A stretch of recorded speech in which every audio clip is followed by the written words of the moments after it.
തിരുസഭയിൽ ഇന്ന് വിശുദ്ധ ജോവാക്യമിൻ്റെയും അന്നയുടെയും തിരുനാൾ ആചരിക്കുകയാണ്.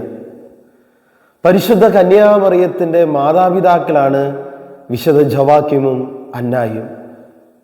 തികഞ്ഞ ദൈവഭക്തരായിരുന്നു അവര്.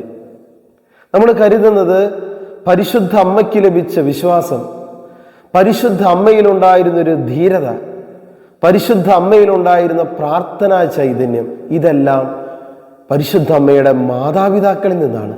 പ്രിയപ്പെട്ടവരെ, ഈ ഒരു ചിന്ത മാത്രം നമ്മൾ ഇന്ന് ധ്യാനിക്കുകയാണ്. വിശുദ്ധ ജോവാക്യമിൽ നിന്നും അന്നായിൽ നിന്നും പരിശുദ്ധ അമ്മയിലേക്ക് ഒരു വിശ്വാസം ലഭിച്ചു, ഒരു ധീരത ലഭിച്ചു, പ്രാർത്ഥനാ ചൈതന്യം ലഭിച്ചു. പ്രിയപ്പെട്ടവരെ, അവർക്ക് ലഭിച്ച വിശ്വാസം, അവർക്ക് ലഭിച്ച ദൈവഭക്തി, ദൈവവിശ്വാസം, പ്രാർത്ഥനാ ചൈതന്യം, ധീരത, അത് മകളിലേക്കും പകർന്നു കൊടുക്കുകയാണ്.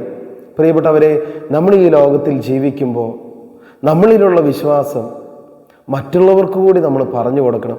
നമ്മൾ ആത്മാർത്ഥമായിട്ട് ആത്മപരിശോധന ചെയ്യുക. ഇത്രയും കാലത്തിനിടയിൽ നമ്മുടെ വാക്കിലൂടെ, നമ്മുടെ പ്രവൃത്തിയിലൂടെ, നമ്മുടെ വിശ്വാസത്തിലൂടെ മറ്റുള്ളവർക്ക് വിശ്വാസം ലഭിച്ചിട്ടുണ്ടാകുമോ?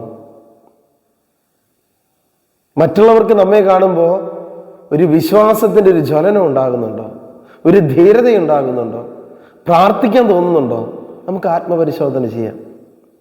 വിശുദ്ധ ജോവാക്യമിൻ്റെയും വിശുദ്ധ അന്നായുടെ പ്രത്യേകമായ മാധ്യസ്ഥം തേടി ഇന്ന് നമുക്ക് പ്രാർത്ഥിക്കാം.